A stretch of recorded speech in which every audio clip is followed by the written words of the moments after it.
next speaker is a theoretical physicist who is a professor at Case Western Reserve University in Ohio.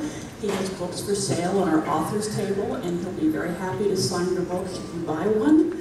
Please welcome Mano Singham.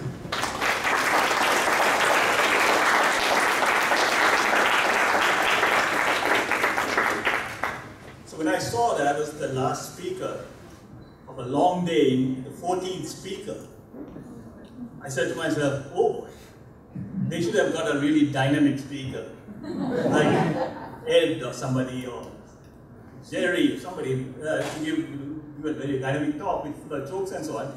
But instead you're getting me.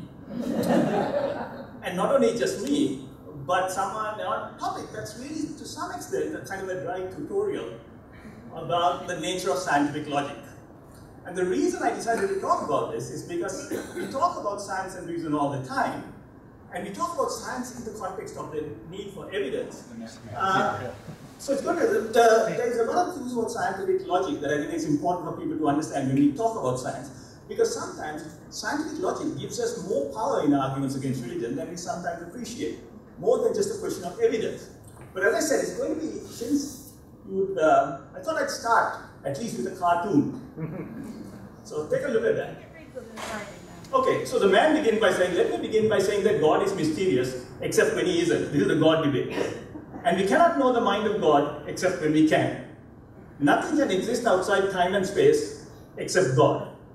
You can't get aught from is except in the case of God. And you can't get something from nothing except God. So then the woman who's listening says, I'd like to respond. And then the man says, what? You want to respond to the debate ground rules? And so he's the moderator, and the priest on that side is looking smugly. And this is what happens. The basic problem is that non-believers too often allow believers to set the framework in discussing the existence of God. And the problem with that is, you expose yourself to theistic logic. And the basic assertion that they assert in this is that you cannot prove a negative, such as the non-existence of God. And people say, okay, you can't prove a negative, you all heard that phrase. And they concede the point. But once they get the foot in that door, this is what happens. The inference is that the only logically defensible position is agnosticism. People say, well, if you can't prove that God doesn't exist, then it's possible that God can exist, so you don't know, so you have to be an agnostic. Then they start, once they get the foot in the door starts getting wider and wider, because there's an auxiliary inference. So therefore, God's existence and non-existence are equally likely.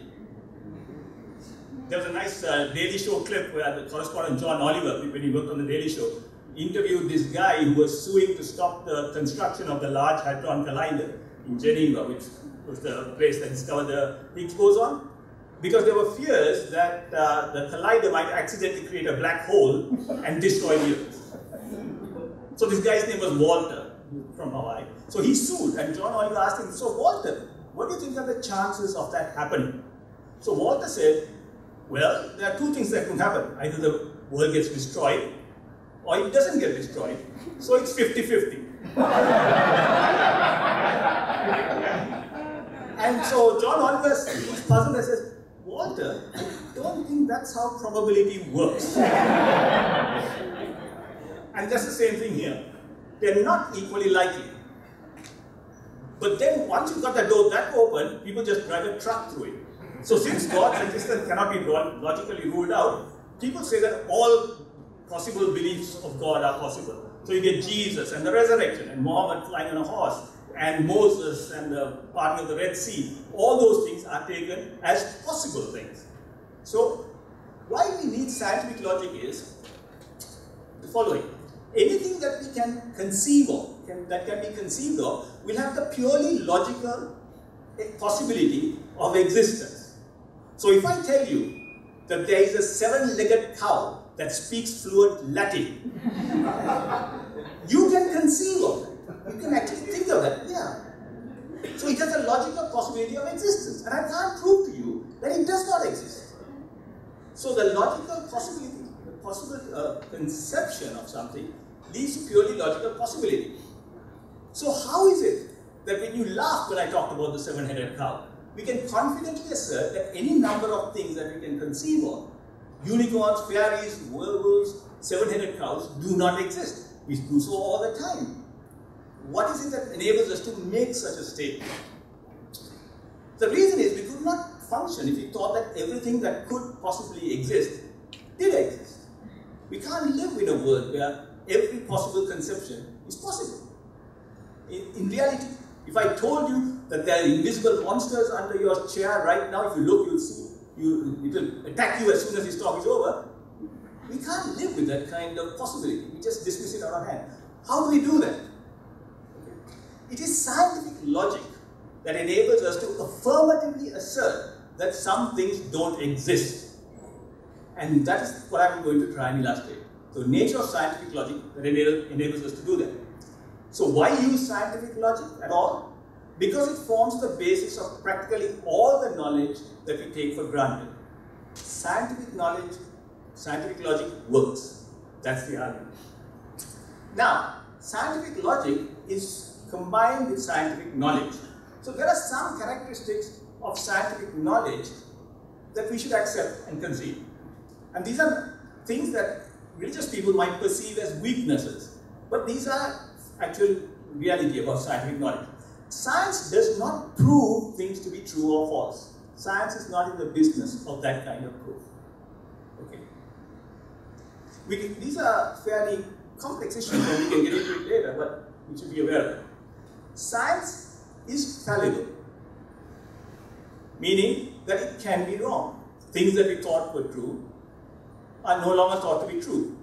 Science progresses by changing its beliefs over time. Okay? And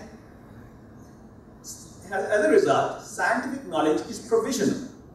Things that we thought were true in the past can change. Things that we think are true now can and change, and they will change.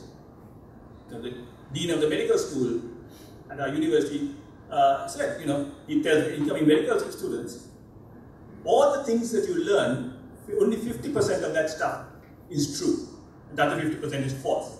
The problem is we don't know which it is. Okay?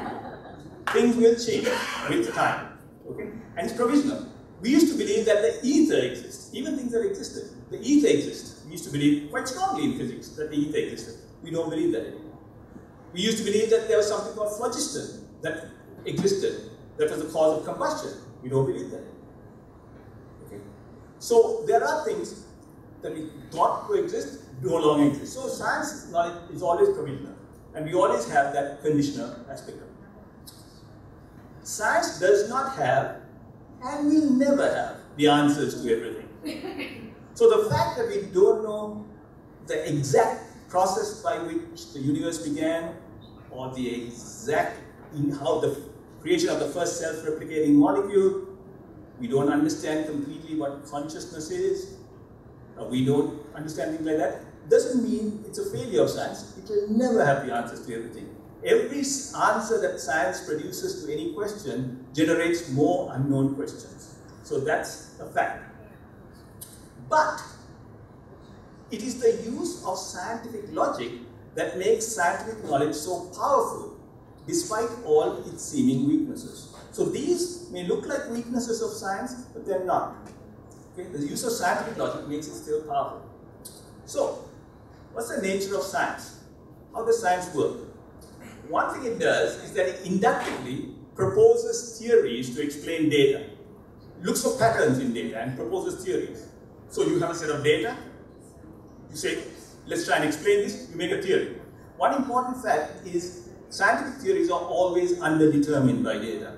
For any given set of data, you can construct an infinite number of theories. Scientific theories are never uniquely determined by any set of data. So you have many options to choose from, and how you choose is an important question. Once you have theories, you use those theories to deductively arrive at predictions, to test those theories. So if you have a theory and you say, okay, if this theory is true, this is what we expect to see. And that's the process of deduction. You take a general theory and apply it in a specific context, and you get a specific prediction. That's a deductive process. So science is always oscillating between the inductive and deductive elements in order to arrive at its knowledge. scientific results should be reproducible. This is one of the criteria that we say.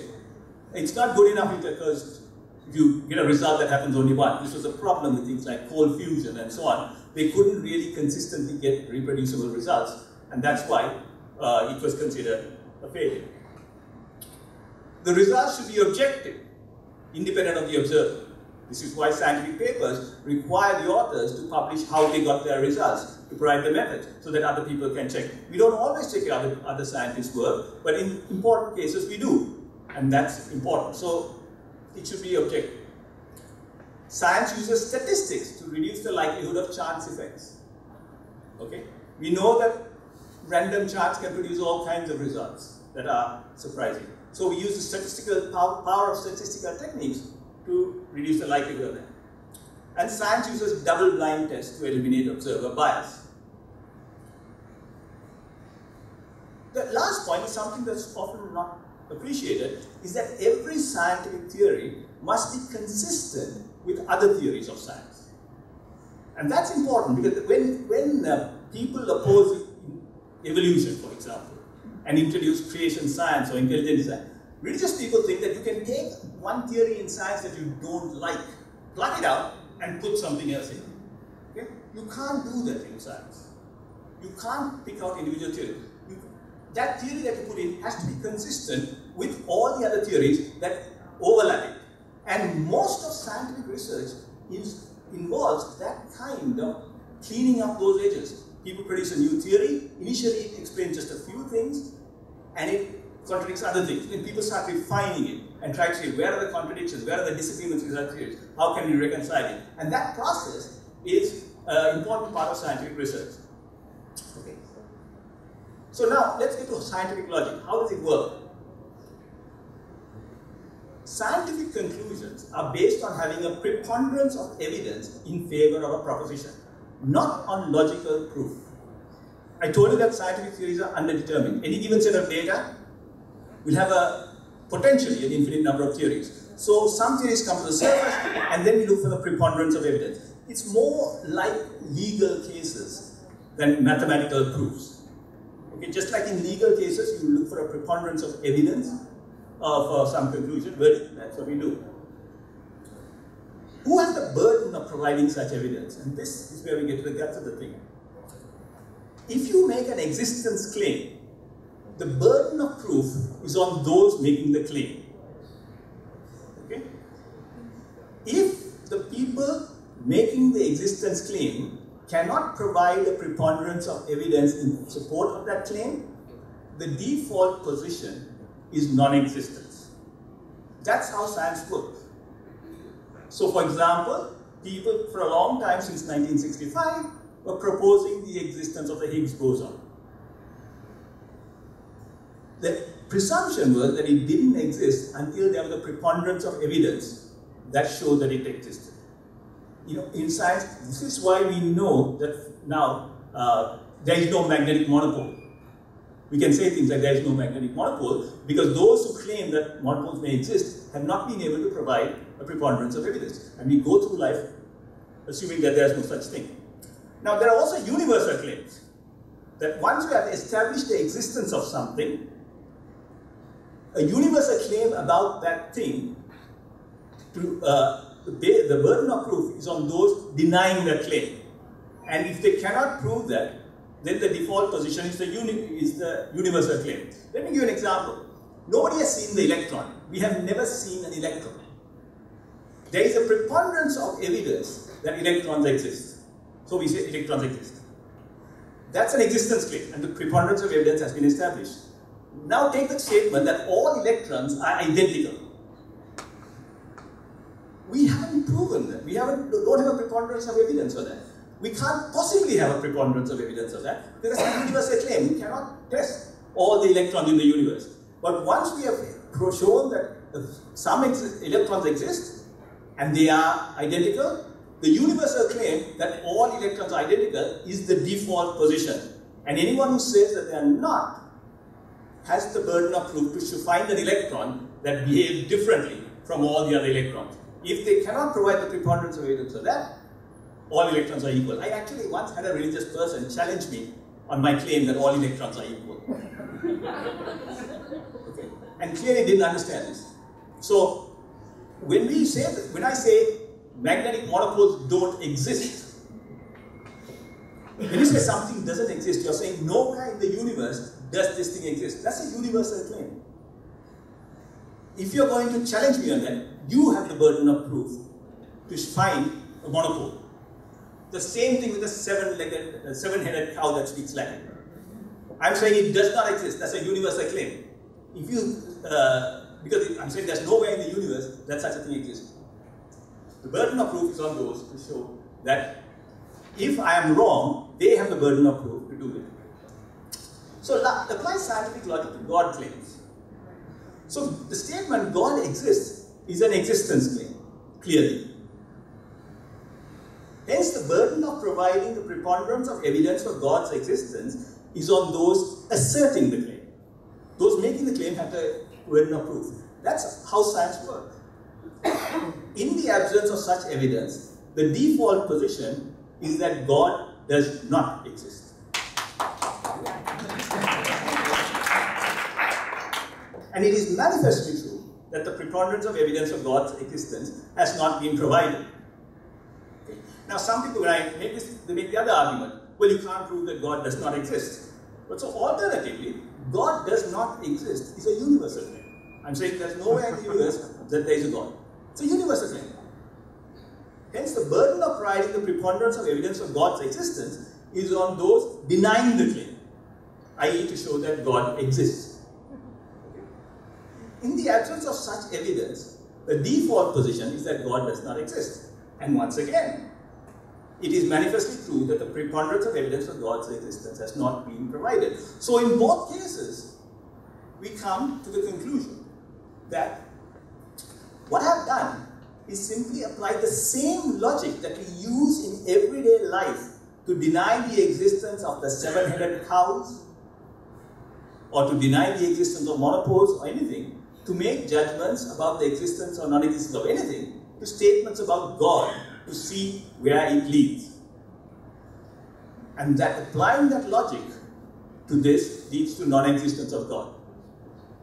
By contrast, believers in God implicitly apply scientific logic in almost every aspect of their life, except when it comes to God. When it comes to God, the same reasoning that they use everywhere, implicitly, because these things are not often made explicit. They don't apply to God. And that's the form of special pleading. Now, don't expect religious believers to agree with you on this. Because they are experts at special pleading. And this is often what happens.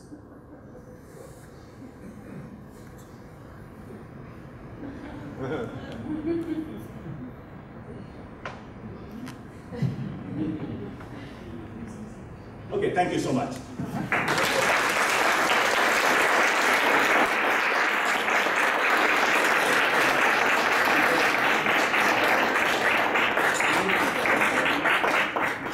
Does anyone have any questions for Professor Singham? What was your website? Was the question? What? So there was a website just in the very first frame. Oh, that's my blog, I think. That would be enough to the whole presentation. There's somebody in the back.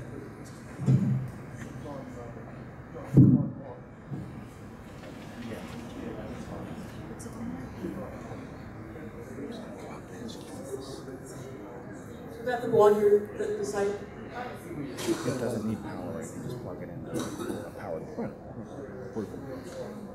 Hi. When you talk about how science works, you start with theories. What about hypotheses? Like there's hypothesis and there's theory. Right. So it's same or No. hypothesis? No.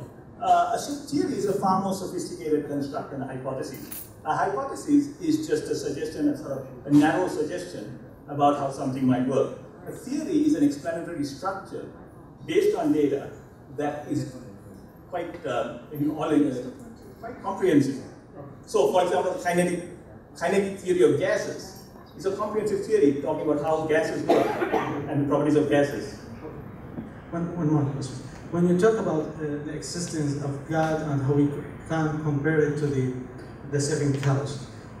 The what? The 7 cows? Yeah, 7 cows. Yeah. So the issue here, I feel not comfortable because the causes lead to people believing God is different than the causes. Actually, no one believes that there's any 7 cows or Why don't you believe that? monster spaghetti, because there's no reasons to believe. But when we go to God, there's difference. What's the difference? There is something we see around us and we have no explanation. So there is something missing. We could say, okay, because of those missing things, let's create God. But when we go to this spaghetti monster and Santa Claus, there's no reasons for it. I don't accept it. That's it. Well, I think there is a reason for Santa Claus, but that's just me. One more question? Firstly, lovely talk. I enjoyed it very much. And this question really is a minor quibble. I would agree that for the most part, people who assert existence claims bear the burden of proof. But I think there are exceptions to that rule, and I think a correct understanding of a burden of proof actually has to be somewhat more fine-grained. So in a situation like this, if I assert that I have a nose in good light, 15 feet between us, I contend that I'm not in a position where the burden is on me to provide additional evidence. In fact, the burden of disproof would be on you. But I think the preponderance of evidence in favor of your nose is pretty strong.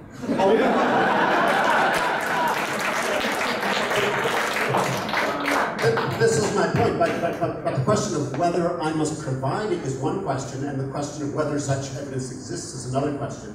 My claim is that because the evidence for the existence of my nose is as palpable as, it's prima facie, should we say.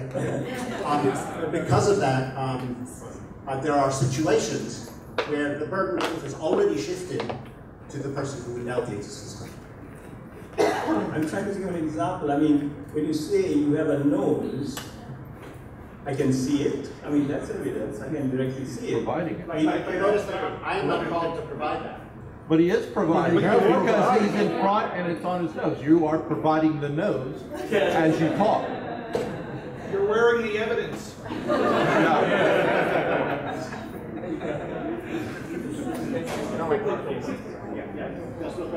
Usually the obligation to provide evidence is understood as in terms of the requirement that you provide a certain kind of performance in the reason-giving dialogue. But if I'm in a situation like this, it is not the burden is not on me to provide such a performance. The burden is on you to provide a performance that would show that that is not true. But the evidence is self-evident. I'll grant that. I mean, you're flaunting your evidence. Can I replicate this?